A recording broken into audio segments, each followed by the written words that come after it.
à 11 heures. Comment éviter d'être contaminé par le coronavirus? Lavez-vous régulièrement les mains à l'eau et au savon, tant la paume que le dos, mais aussi entre les doigts. Et comptez entre 40 et 60 secondes par lavage. Toussez ou éternuez dans le pli de votre coude. Utilisez toujours des mouchoirs en papier et jetez-les dans une poubelle fermée. Si vous êtes malade, surtout, restez chez vous. Évitez de vous toucher le visage, en particulier le nez et la bouche, avec les mains. Évitez aussi les contacts rapprochés et évitez les poignées de main. Vous pensez être infecté par le coronavirus? Consultez votre médecin par téléphone. Ne vous rendez pas à la consultation du médecin traitant ni aux urgences sans son indication. Prenez soin de vous, mais aussi des autres. Plus d'informations sur info-coronavirus.be ou appelez le numéro gratuit 0800 14 689. Om 11 uur start de persconferentie.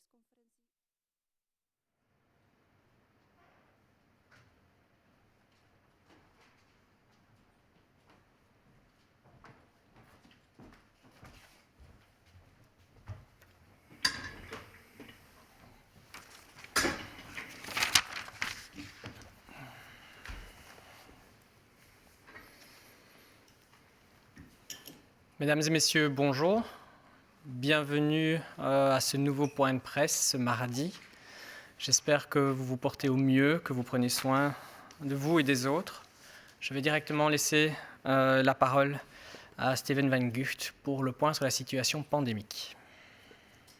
Goedemorgen iedereen. Het is weer tijd voor de update van de cijfers.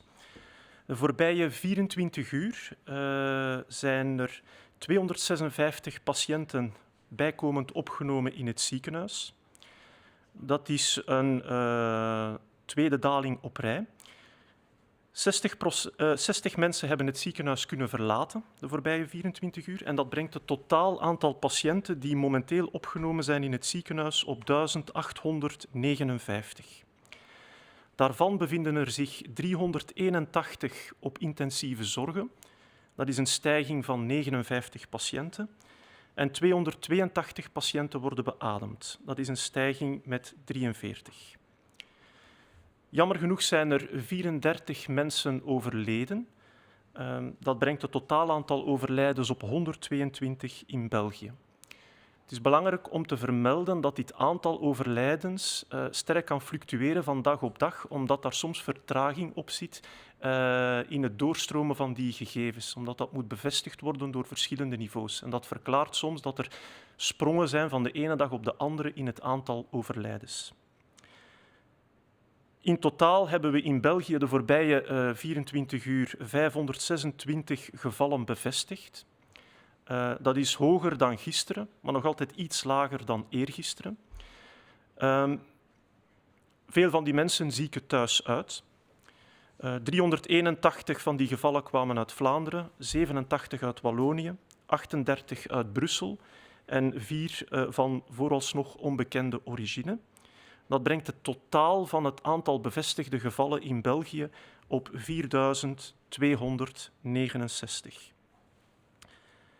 Ik zou nog als laatste punt willen vermelden dat het belangrijk is dat we beseffen dat virussen nooit de fout van iemand zijn.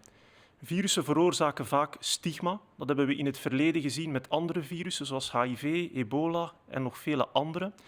Maar dat is niemand zijn fout. Virussen maken geen onderscheid tussen taal, religie, herkomst. Een virus is een gegeven van de natuur en we moeten daar solidair mee omgaan. Ik denk dat dat belangrijk is. En we moeten hier samen tegen vechten. Dank u.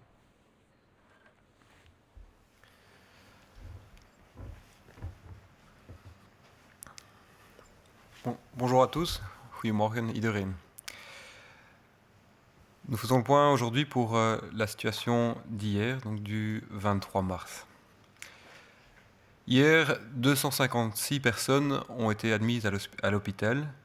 Pourtant, le nombre de personnes hospitalisées actuellement à 1859. Parmi celles-ci, 381 personnes sont aux soins intensifs, donc 242 doivent être ventilées. Depuis le 13 mars, 410 personnes ont pu quitter l'hôpital. Aujourd'hui, nous déplorons également 34 décès, portant le nombre total de personnes décédées à 122. Il faut savoir que certains de ces décès peuvent avoir été notifiés avec un peu de retard et donc peuvent être liés à la situation de jours précédents, car un certain nombre de confirmations doivent toujours avoir lieu. Pour la journée d'hier, 526 nouveaux patients ont été testés positifs pour le Covid-19. Parmi ceux-ci, 381 étaient en Flandre, 38 à Bruxelles, 87 en Wallonie, et pour 20 personnes, ces données ne sont pas encore disponibles. Au total, nous avons 4269 cas confirmés par diagnostic de laboratoire d'infection à coronavirus. Nous voudrions, avec Steven, aujourd'hui faire un point important sur le fait que l'infection à coronavirus, comme à d'autres virus, par exemple, on a parlé du HIV, de Ebola, crée de la stigmatisation, parfois entre des communautés, crée aussi de l'angoisse. Mais nous voudrions réinsister sur le fait que ce virus ne touche pas une communauté en particulier, mais par contre la réponse à l'épidémie doit être une réponse solidaire, qui doit transcender les clivages qui peuvent préexister éventuellement dans notre communauté, que ce soit les clivages de langue, de religion ou d'origine. Et donc nous demandons à chacun de continuer de façon solidaire à se protéger soi-même, à protéger les autres en respectant les mesures et en évitant de propager des messages qui pourraient altérer la qualité de notre réponse à cette épidémie en créant des clivages.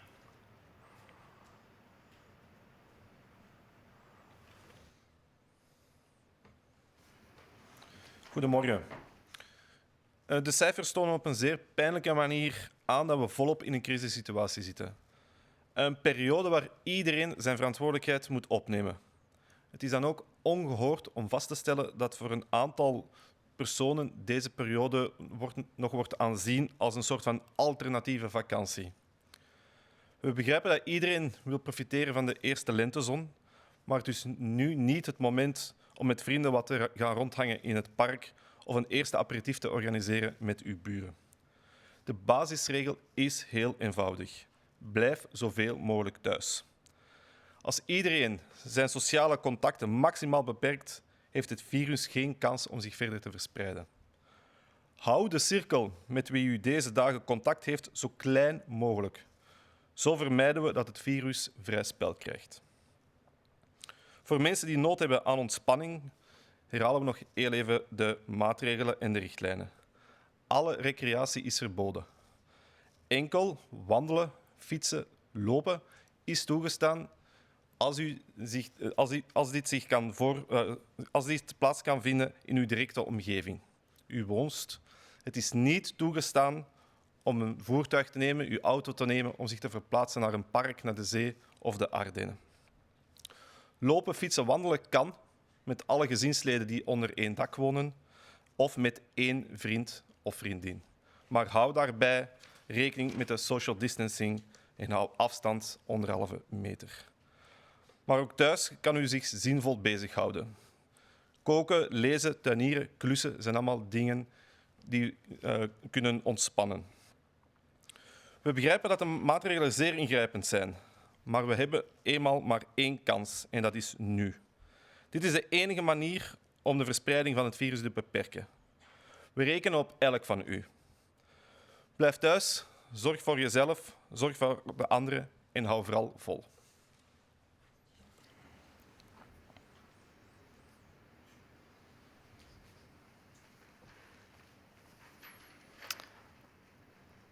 Les chiffres qui nous ont été présentés à l'instant nous démontrent malheureusement d'une manière très pénible que nous sommes aujourd'hui en pleine dans cette situation d'urgence, en pleine dans la pandémie. Au-delà des chiffres, ce sont des hommes et des femmes et je voudrais à nouveau apporter tout notre soutien aux proches de ces personnes qui sont malheureusement décédées ces dernières heures. C'est une période dans laquelle tout le monde doit prendre ses responsabilités.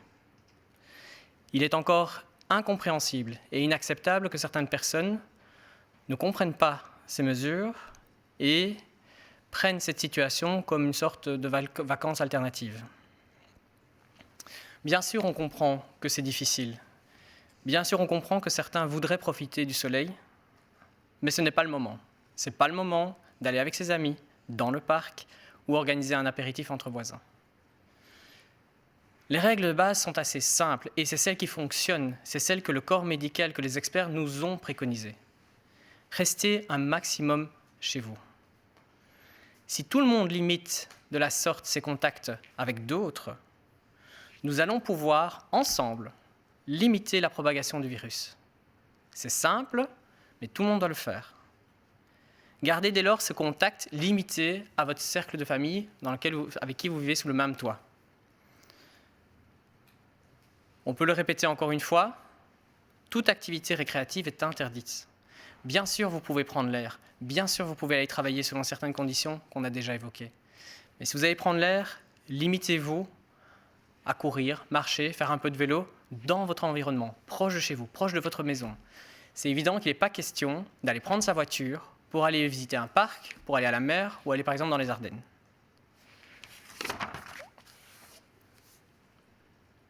On le répète, c'est ensemble qu'on peut y arriver. Vous devez chacun être responsable par rapport à ces mesures et les services de police sont sur le terrain pour sanctionner les personnes qui ne respecteraient pas ces distances sociales. Mais quand vous êtes à la maison, vous pouvez faire énormément de choses. On vous l'a dit, prenez soin de vous, restez en contact avec les autres, occupez-vous, cuisinez, lisez, faites du jardinage, faites des bricolages. C'est le moment vraiment de prendre vos responsabilités et de rester calmement chez vous.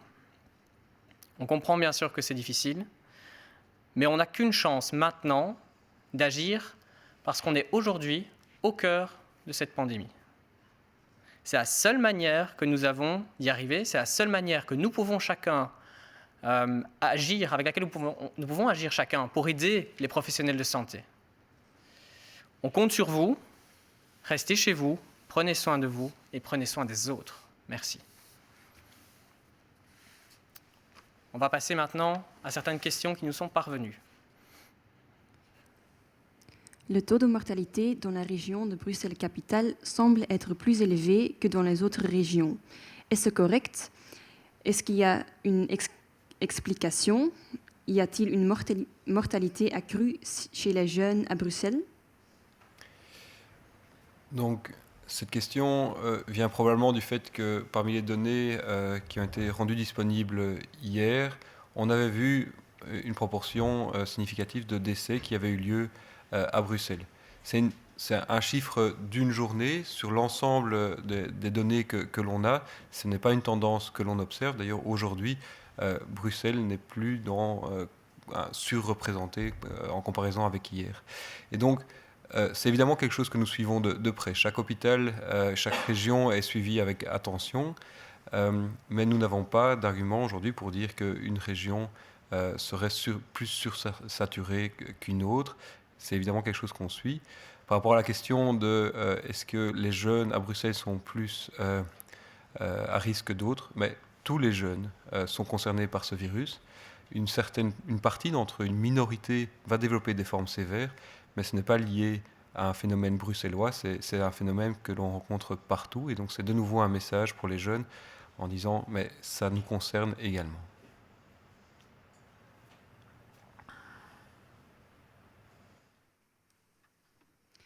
De mortaliteitsgraad in het Brusselse gewest lijkt hoger te liggen dan in de andere gewesten. Klopt dat? En is er een verklaring voor? Is er een verhoogde sterfte onder de Brusselse jongeren? Die mortaliteitscijfers, of die verdeling van de sterftes, dat was waarschijnlijk een tijdelijk fenomeen. En we zien nu ook dat meer aan het uitbalanceren is tussen de verschillende regio's. Als we kijken naar de voorbije 3 dagen, dan werden er meer sterfgevallen opgetekend in Vlaanderen dan in Brussel en dan in Wallonië. En dat volgt eigenlijk ook de curve van het totaal aantal besmettingen in de 3 landsdelen. Dus er is geen indicatie op dit moment dat die sterftegraad hoger zal zijn in Brussel. Het is ook nog te vroeg om dat soort tendensen echt te kunnen gaan opmaken. Betreft sterfgevallen bij jongere mensen, dat blijft iets uitzonderlijk. Jonge mensen kunnen zwaar ziek worden, kunnen een zware longontsteking krijgen, maar gaan meestal uiteindelijk wel herstellen. Dat is zo in Brussel, dat is zo in België en dat is ook zo in de andere landen. Dus dat is iets dat niet verandert op dit ogenblik. Wat is de impact van het virus op het gezondheidspersoneel in België? Er zijn zeker gevallen bekend van infecties bij gezondheidswerkers. Er zijn wat preliminaire analyses gedaan waaruit blijkt dat ongeveer 4% van de besmettingen vastgesteld werden bij iemand die een gezondheidsberoep uitoefent. We weten daarbij niet noodzakelijk dat dat gelieerd is aan het beroep. Dat kan ook op een andere manier verworven zijn. Heel veel mensen in ons land zijn werkzaam in de beroepssector. Dus die gegevens gaan zeker nog meer geanalyseerd worden in de toekomst.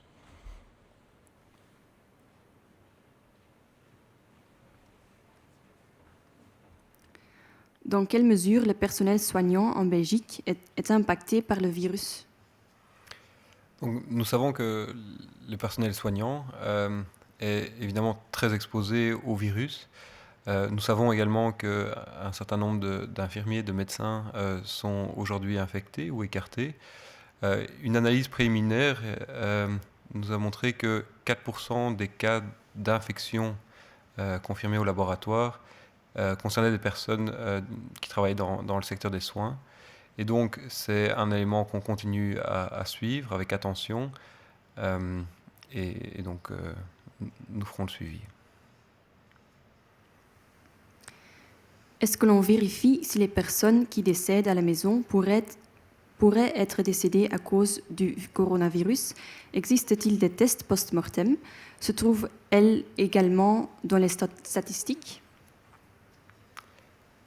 Donc, toutes les personnes qui décèdent en dehors des hôpitaux aujourd'hui ne sont pas testées systématiquement pour le coronavirus. Et donc, oui, c'est possible que certaines personnes décèdent d'une infection en dehors du système de soins. C'est un élément que nous prenons en considération et il y aura des efforts supplémentaires pour estimer l'impact du virus aussi en dehors du système de soins.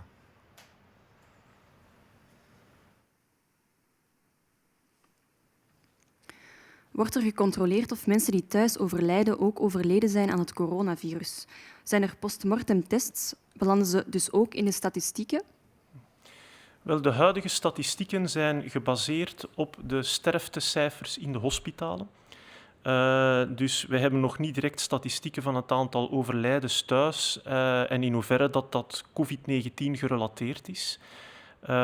Het is theoretisch mogelijk om postmortem een test uit te voeren om te bekijken of iemand al dan niet besmet was met het virus. Maar de statistieken momenteel zijn gebaseerd op die van de hospitalen.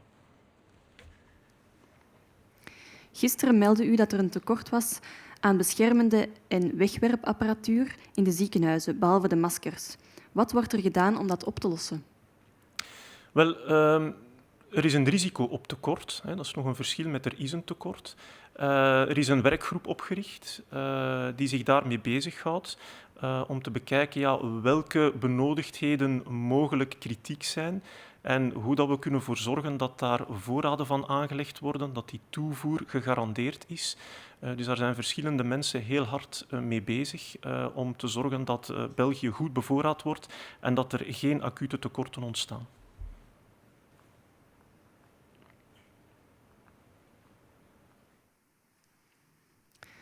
Concernant la pénurie de matériel de protection et jetable dans les hôpitaux, en dehors des masques, que vous évoquiez hier, qu'est-ce qu'il est fait pour la résoudre? Donc, premièrement, il faut faire une distinction entre le risque de pénurie, qui existe bien, et la pénurie.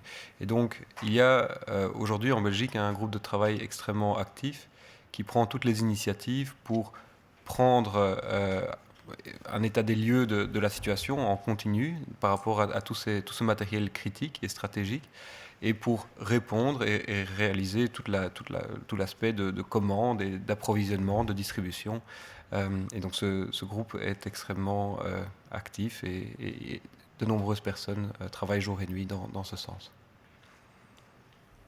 La Belgique compte-t-elle utiliser des tests sérologiques pour détecter des personnes immunisées dans sa stratégie de gestion de l'épidémie? Donc, mis à part les tests de biologie moléculaire qui sont les plus performants pour faire le diagnostic, et ce sont ceux que nous utilisons en Belgique, il y a d'autres approches possibles pour faire le diagnostic d'une infection à Covid-19. Une des stratégies que nous évaluons de façon très sérieuse, c'est la détection du virus par méthode immunologique, par détection des antigènes. Et donc là-dessus, nous avons les premiers résultats d'études réalisées en Belgique et nous les regardons pour évaluer comment nous pourrons l'utiliser très prochainement dans notre système de soins. D'autres types de tests de type immunologique sont également disponibles sur le marché, viennent d'énormément d'endroits. Ils visent à détecter l'immunité contre le virus. On sait que cette approche pour faire le diagnostic n'est pas aussi performante que les autres. Et donc ce n'est pas quelque chose que nous recommandons aujourd'hui. Par contre, si la littérature nous confirme, et si les études qu'on va faire en Belgique nous confirment qu'il y a une utilité complémentaire, ce sera évidemment immédiatement coopté dans notre système de surveillance.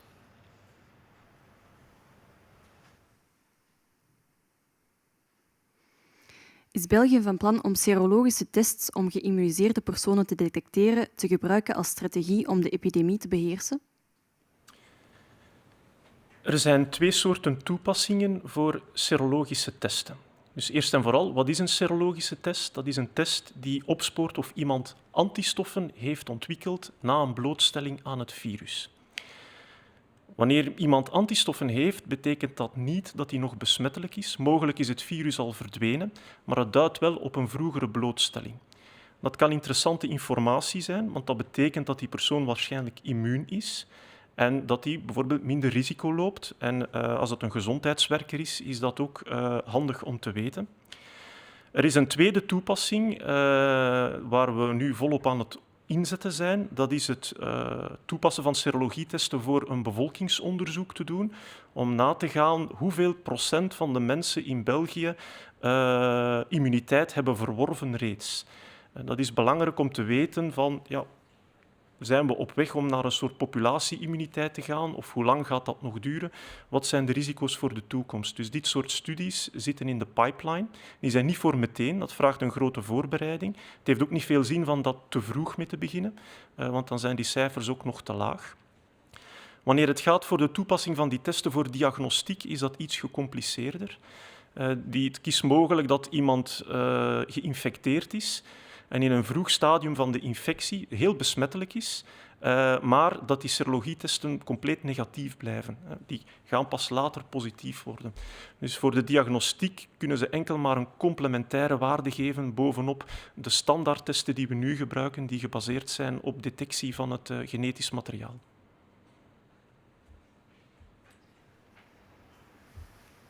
Alors, merci à tous. Merci d'avoir suivi ce point de presse quotidien. On se retrouve demain à 11 h. Et comme les virologues vous l'ont dit, ce virus n'a pas d'âge, n'a pas de langue, n'a pas de spiritualité ni de sexualité. Alors, faites tous très attention, suivez les consignes, propagez l'information et pas le virus. Merci.